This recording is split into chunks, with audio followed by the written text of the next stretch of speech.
Em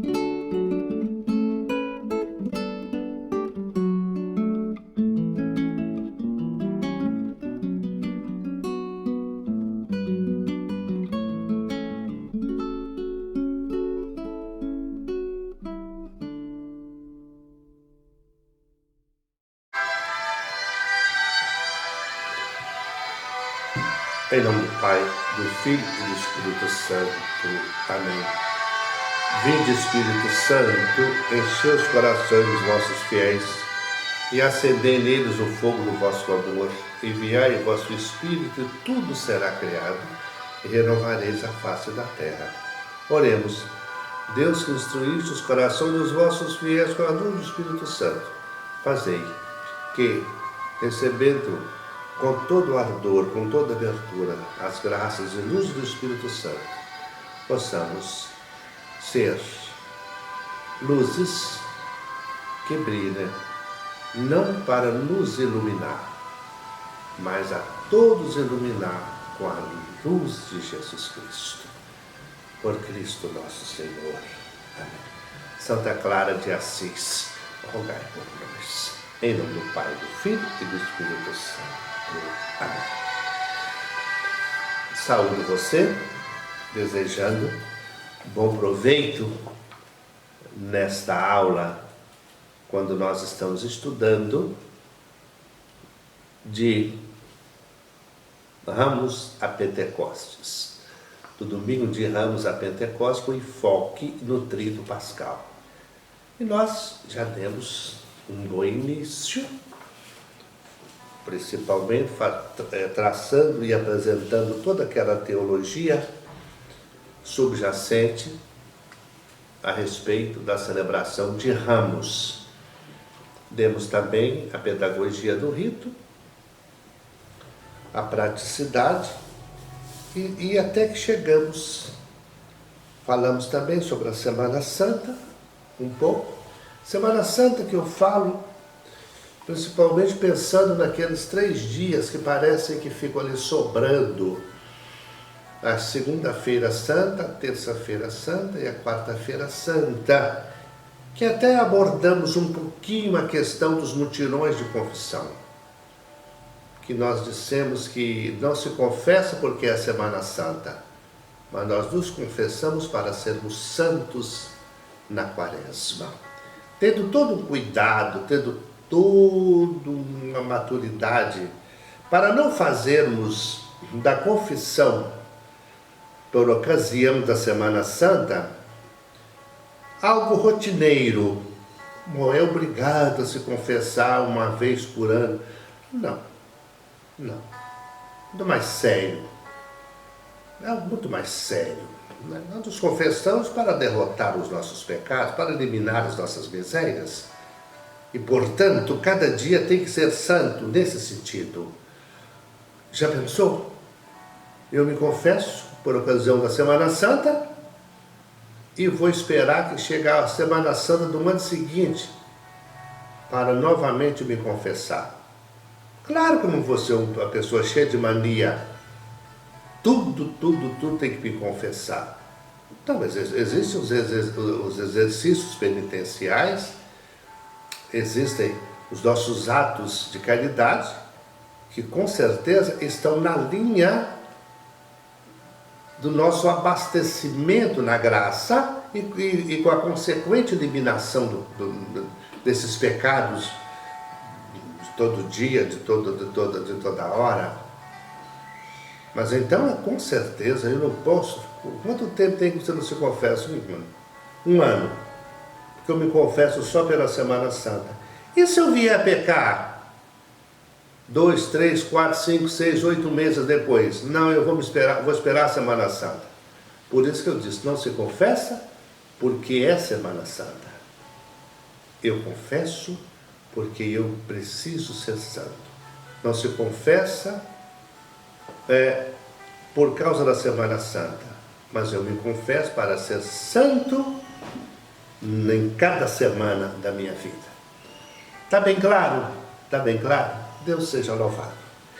Mas antes de entrar no Tríduo Pascal propriamente dito, eu gostaria de falar para você sobre a Quinta-feira Santa de manhã, a celebração da Missa da Unidade, quando o bispo preside uma celebração eucarística com todo o clero reunido. Por isso que nesse dia não existe missa de manhã. Não existe. Não existe. Só em casos excepcionais o bispo poderia permitir que um padre ou outro pudesse vir a celebrar uma missa. Aí você pergunta quando, por exemplo? Uma comunidade religiosa de idosos, de idosas, que de repente vão ficar sem Eucaristia, poderia se pensar, enfim, de pessoas idosas onde residem idosos e idosas, só mesmo excepcionalmente. A verdade é que todo clero, ele se reúne em torno do seu bispo. Aí você pergunta, mas por que em torno do bispo? Porque o bispo, na diocese, ele representa e é o centro da unidade. O bispo é o centro da unidade. Para ele, converge tudo e convergem todos. Deus me livre da falta de unidade numa diocese. Deus me livre quando o bispo, os presbíteros estejam rompidos, quando os padres rompem com o bispo. Meu Deus do céu! E o bispo tem consciência disto. Ele é pai, ele é pastor, ele é amigo, ele entende toda uma miséria do seu presbítero, do seu padre. E seu padre entende que ele tem que se esforçar, tem que ser santo e não se separar do seu bispo. Quando numa diocese não existe uma harmonia, uma sintonia de respeito, de caridade, de carinho, de perdão entre padres e bispo, meu Deus do céu, que tristeza! Porque você sabe muito bem que existe uma figura que gosta demais da desunião. Ali, essa figura age e age de maneira decisiva, que é o demônio. Quando nós brigamos, quando nós nos separamos, quando nós vivemos num clima de censura, um clima de acusações, um clima de falar mal do outro, ali é um campo fertilíssimo para o demônio agir. E na Quinta-feira Santa, o bispo ali com seu presbitério quer exatamente expressar isso. Ou nós somos unidos e, portanto, temos moral para poder falar como profeta, como mestres, como apóstolos, como pastores, ou então nós somos os hipócritas, nós somos os falsos, nós falamos daquilo que nós não vivemos. É claro, meu irmão, que divergências existem, dificuldade de relacionamento existe, por que não? Por que não? Existe. Alguém diz que numa comunidade de 12 apóstolos, um traiu e o outro negou.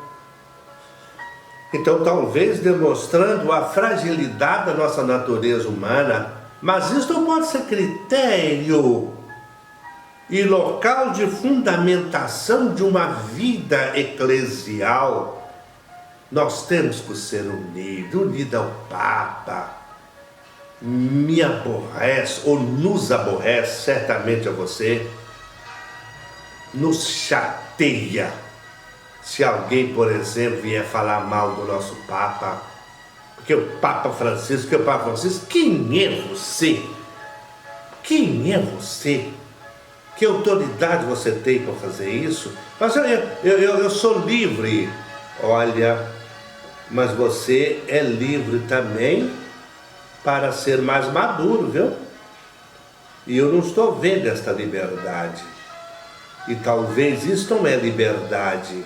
Isso é atirar no escuro. Isso é atirar no escuro. O Santo Padre, o querido Papa Francisco. Ontem era Bento, anteontem era João Paulo II, João Paulo I. Não me interessa. Não me interessa.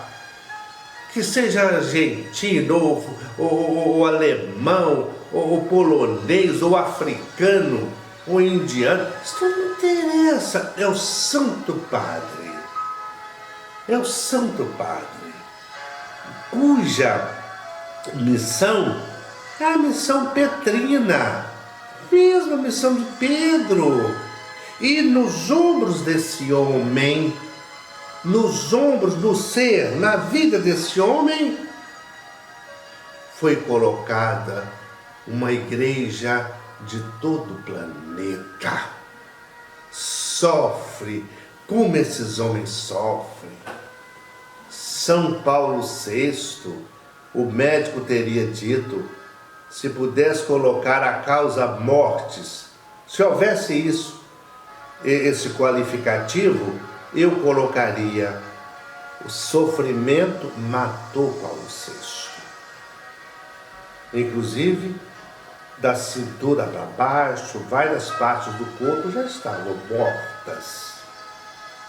Tanto sofrimento. Foi ele que assumiu o Concílio Vaticano II no início. João 23 anunciou, presidiu o início do concílio e morreu, e esse homem foi eleito e levou até o fim.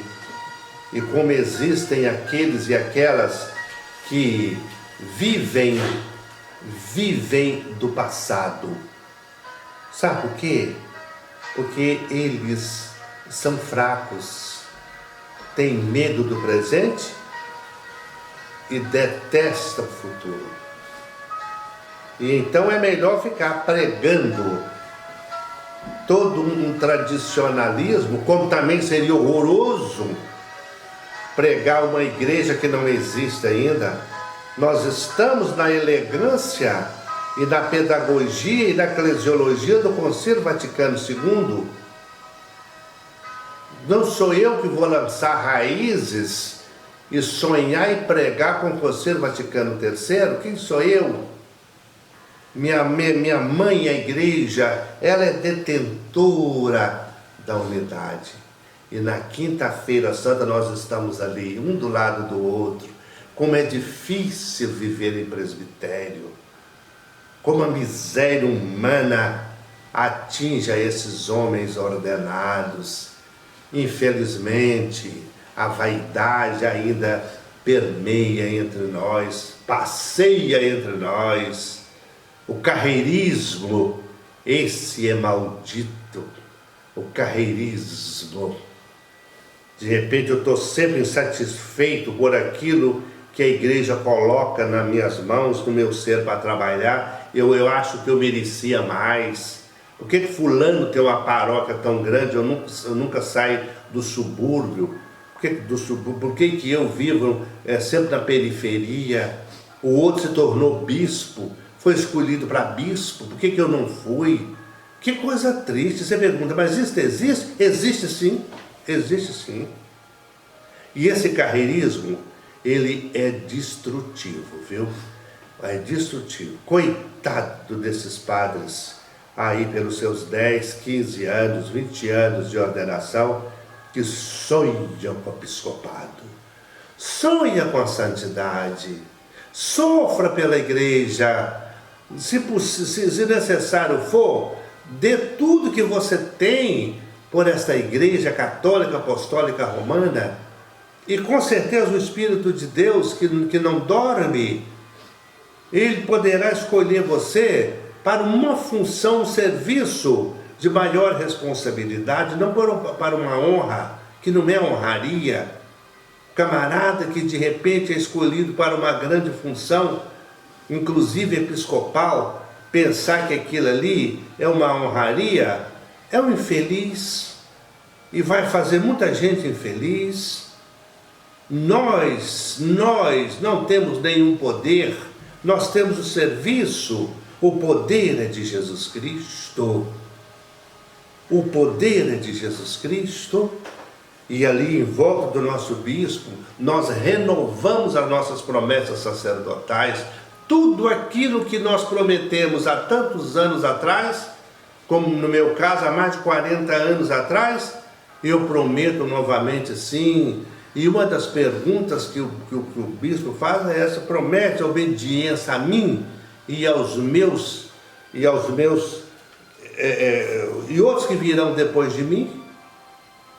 E a gente fala prometo, e tem padre que fala que promete, mas não promete nada. Promete sim, se o bispo deixá-lo naquela paróquia pro resto da vida, porque na hora que vai mexer, ele mexe mais do que o bispo, ou seja, fica infeliz e fala mal e não sei o quê. Eu estou falando isso porque eu trabalhei no governo durante muitos anos como vigário-geral, eu vi isto.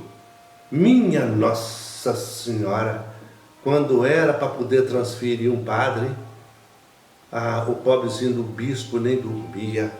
Falava, o que vem aí pela frente? Eu falava, senhor bispo, certamente não vem boa coisa não. Porque ele vai inclusive colocar o povo contra o senhor. E a gente às vezes chegava na cúria, tá lá um monte de gente sem fazer, com abaixo assinada e com cartazes e tudo, a favor daquele padre. Esse homem é um homem da unidade? Esse homem é um apóstolo? Esse homem é um profeta? Esse homem é um evangelista? Esse homem é um homem de Deus? Pode ser, mas o que ele está demonstrando na prática deixa muito a desejar. E na quinta-feira, naquela missa da unidade, nós queremos expressar exatamente isso. Ou nós olhamos na mesma direção, com um só coração, perdoando, deixando de viver num clima de separação, o padre que vive isolado, chateado, fazendo o seu mundo. E isso tudo, meu irmão, minha irmã, é celebrado na quinta-feira de manhã.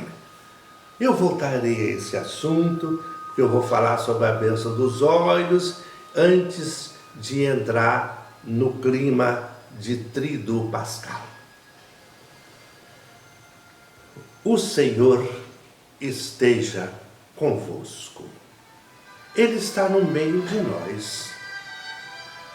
Abençoe-vos o Deus Todo-Poderoso sobre o nosso bispo, sobre os nossos padres. A bênção de Deus Todo-Poderoso, Pai, Filho e Espírito Santo. Amém.